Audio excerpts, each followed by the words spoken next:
Bonjour Manuel Valls. Bonjour Sonia Mabrouk. Et bienvenue à la grande interview sur CNews et Europe 1. Vous êtes ministre d'État, ministre des Outre-mer. On va bien sûr parler de Mayotte notamment et du département. Mais tout d'abord, monsieur le ministre, cet accord de cessez-le-feu entre Israël et le Hamas, cet accord de libération des otages, de 33 otages sur 6 semaines en échange de très nombreux prisonniers palestiniens.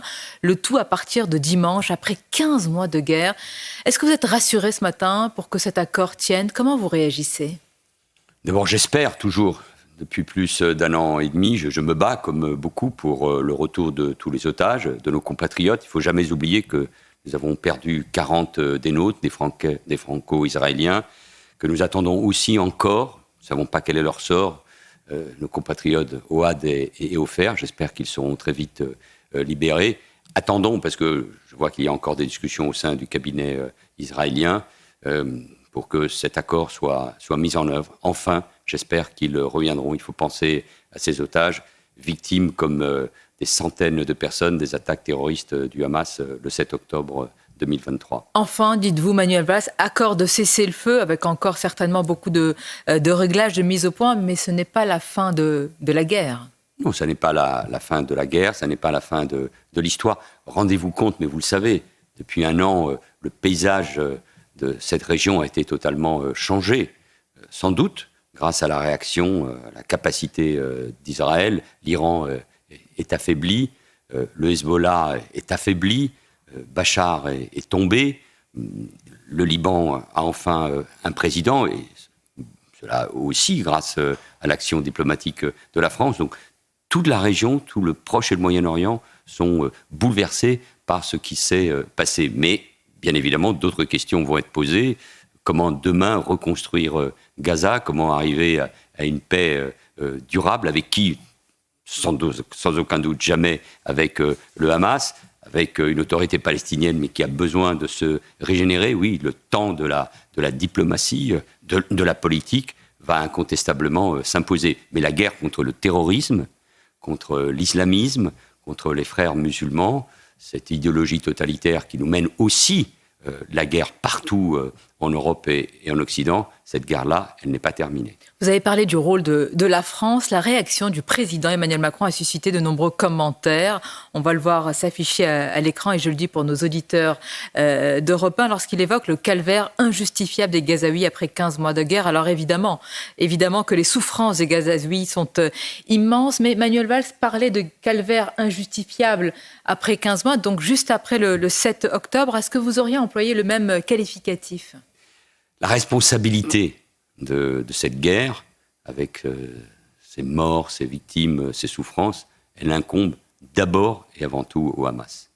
Si le Hamas n'avait pas attaqué Israël, il n'y aurait pas eu cette guerre. Si le Hamas avait tout de suite délivré, rendu les otages, la paix ou le cessez-le-feu se serait imposé. Donc c'est le Hamas qui porte cette responsabilité. Oui, les Gazaouis ont beaucoup souffert. Et ils souffrent évidemment encore, puisqu'ils sont sous la férule du Hamas. Moi, je rappelle en permanence, notamment à ceux qui défendent la cause du Hamas, que là-bas, les femmes sont cachées, que les homosexuels sont pourchassés et massacrés, qu'il n'y a pas de démocratie. Donc oui, il y a eu un calvaire, une souffrance des Gazaouis, mais il y a aussi la souffrance des otages, de leurs familles et d'Israël qui a été violemment attaqué il y a plus d'un an. Bien, je note que vous n'avez pas repris le mot injustifiable. Le président Donald Trump, Manuel Valls, pas encore installé à la Maison-Blanche, mais il a immédiatement réagi. Son rôle, l'impulsion qu'il a donnée à ses pourparlers ont été déterminants, semble-t-il. C'est important aujourd'hui, et ce qui va aussi advenir quand il sera effectivement à la Maison-Blanche? La diplomatie américaine, là en l'occurrence avec l'Égypte et le Qatar, a agi. L'équipe de Joe Biden, son secrétaire d'État, a obtenu évidemment ce résultat. Mais c'est long. C'est long parce qu'on parle de 33 otages. Mais les autres, dans quel état vont-ils revenir? Les hommes, les femmes. On sait que dans la dernière phase, des corps vont être ramenés. Donc nous verrons aussi quelles vont être les réactions dans la société israélienne, une très grande souffrance. Tous les samedis, il y a des rassemblements. Il y aura d'ailleurs un autre rassemblement à Paris aussi, samedi, qui était prévu en lien avec ce qui se passe à Tel Aviv. Donc c'est ces souffrances-là. Et ma question, c'était sur l'effet Trump. Ah, mais l'effet Trump, à partir de lundi, déjà, il va bouleverser le monde. Ça, nous le savons. Nous rentrons avec d'ailleurs un certain nombre d'inquiétudes suite à ces déclarations. Mais parfois, il peut le bouleverser pour de bonnes choses. Sur Israël, sur le Proche-Orient, il a déjà, lors du premier mandat, changé un certain nombre de choses, incontestablement.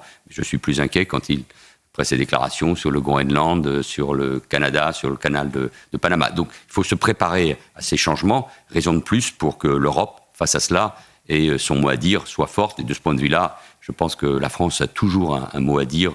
Toujours un mot à dire ? Toujours, oui. En ce moment, vous savez, moi, on parle d'une influence vraiment de moins en moins importante. Je ne crois pas. Je ne crois pas. La France a joué son rôle au Liban, nous venons de le dire. Je ne suis jamais dans un discours pessimiste sur la France. Et le fait d'être ou pas au gouvernement ne me fera pas changer sur ce discours. Vous savez, j'évite la langue de bois. Nous sommes affaiblis par la situation politique intérieure, ou par la crise de nos finances publiques.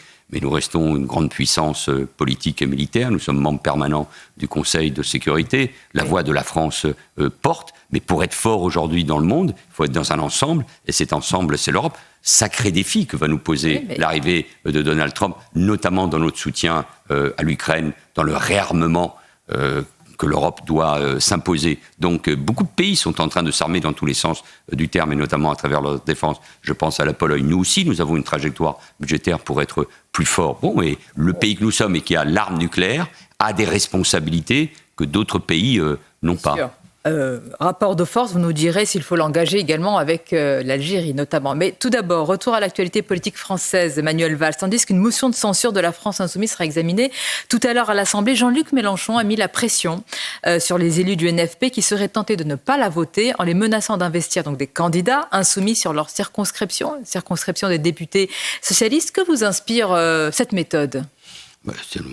La pression, l'intimidation, l'accusation de traîtrise, c'est l'apanage de Jean-Luc Mélenchon et de ses amis. C'est pour ça que j'ai théorisé depuis très longtemps les gauches irréconciliables. On ne peut pas pacter, on ne peut pas travailler, on ne peut pas gouverner avec la France insoumise. Mais voyez-vous, Sonia Mabrouk, aujourd'hui, le courage en politique, le courage, c'est de dialoguer, c'est de tenter des compromis. Il n'y a pas d'autre solution, vu la situation à l'Assemblée nationale. C'est ce qu'a dit d'ailleurs François Bayrou, mais le compte le Premier ministre. Selon les socialistes. Qu'est-ce que vous leur dites ce matin à votre ancienne famille politique ? Est-ce que vous imaginez tout à l'heure qu'ils votent la censure ? Je ne sais pas, c'est leur choix, je le respecte, mais je trouve que précisément, ils ont été courageux autour d'Olivier Faure et de Boris Vallaud, de s'engager. Oui, parce que précisément... C'est courageux de discuter aujourd'hui. Oui, exactement, mais ça peut être étonnant dans une assemblée fracturée, dans un pays aussi qui est divisé.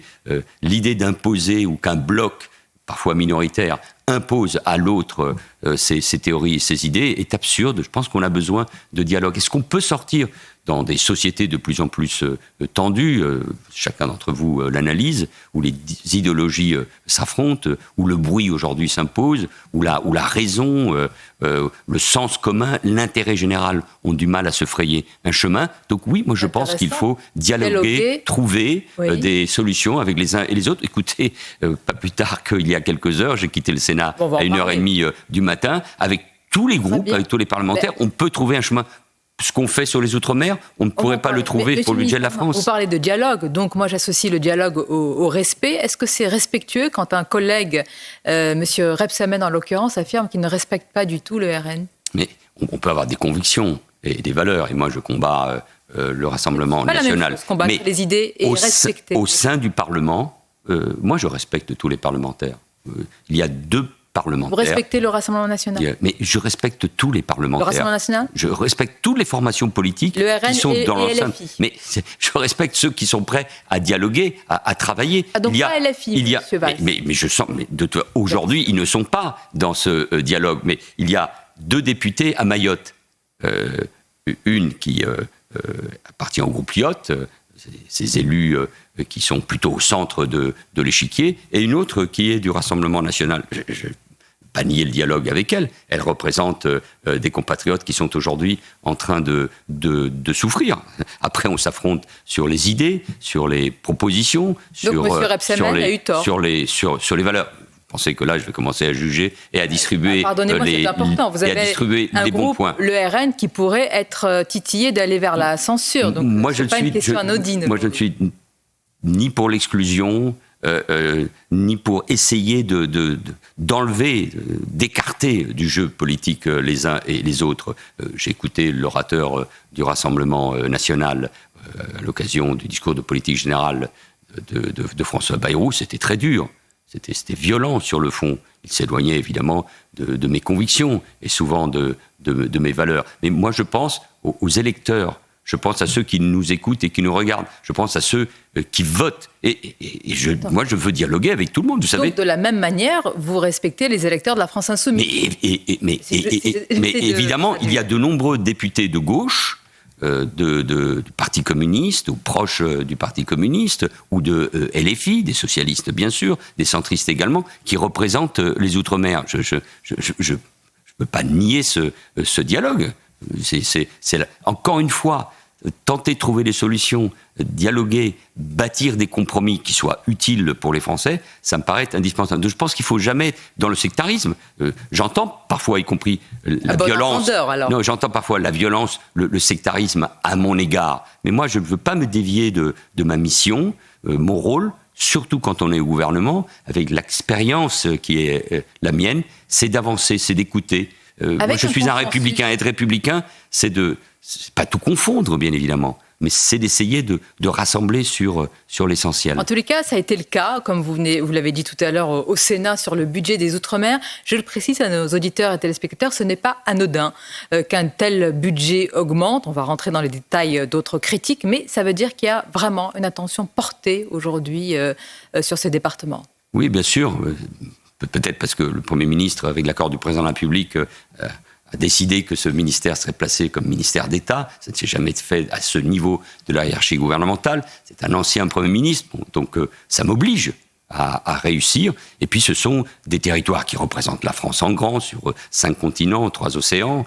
C'est une force, mais qui souffre, qui vivent avec en plus un sentiment d'injustice. Ils demandent du respect, puisqu'on parle de respect, on va en parler. C'est très important, parce qu'ils ont le sentiment d'une forme d'injustice, d'éloignement, avec des inégalités sociales et économiques, avec des taux de pauvreté beaucoup plus élevés que ceux de l'Hexagone. Donc, oui, il faut faire un effort, et ce budget de 3,5 milliards de mon ministère, mais c'est près de 25 milliards de l'action de l'État qui sont dirigés vers ces territoires, sur tous ces océans et ces continents. Oui, c'est la France en grand. Et puis, ce sont des citoyens très attachés à la France, à la République et à notre langue, oui, tout au long de l'histoire. Monsieur le ministre, parce que le plan d'urgence pour Mayotte, il est vrai qu'il comprend beaucoup de mesures très concrètes sur la reconstruction, sur l'habitat, mais une critique vous a été faite, et elle vient aussi de certains élus, justement, de Mayotte. Je pense à Estelle Youssoufa, sur le fait que ce plan n'intègre pas la problématique de l'immigration, de la submersion migratoire de l'île. Comment expliquer,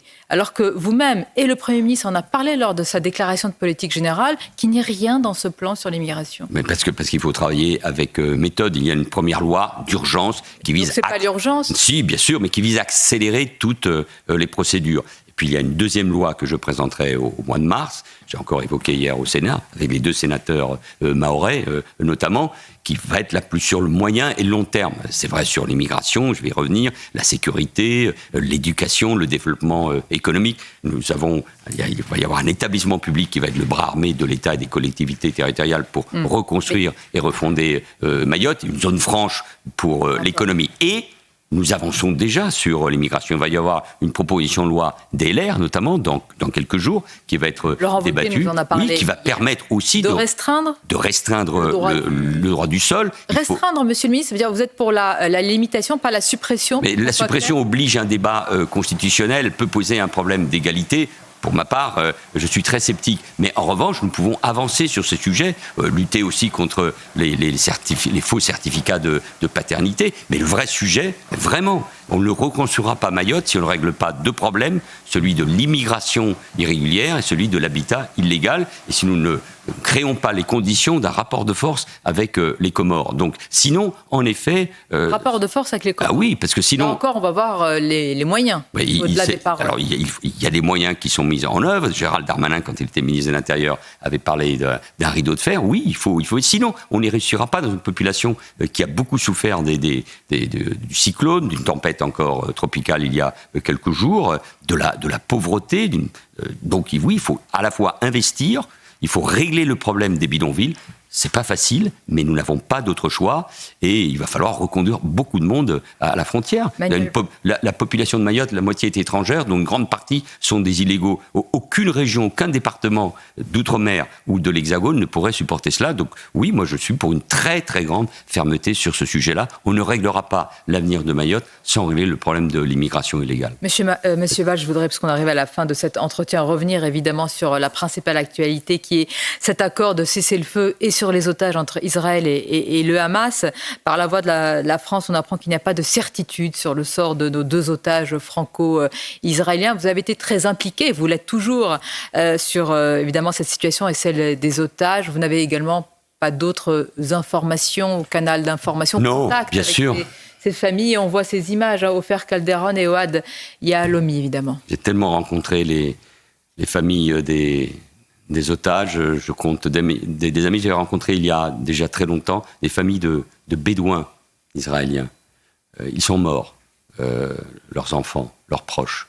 Il y a beaucoup de souffrance, et c'est la raison pour laquelle je reste profondément attaché d'abord au combat contre l'antisémitisme et la haine des Juifs et d'Israël qui s'est répandue dans le monde, et je reste très attaché à ce que représente Israël pour nous, en première ligne face à l'islamisme et pour défendre la démocratie et nos libertés. Merci Manuel Valls, c'était votre grand entretien. Bonne journée à vous. Merci.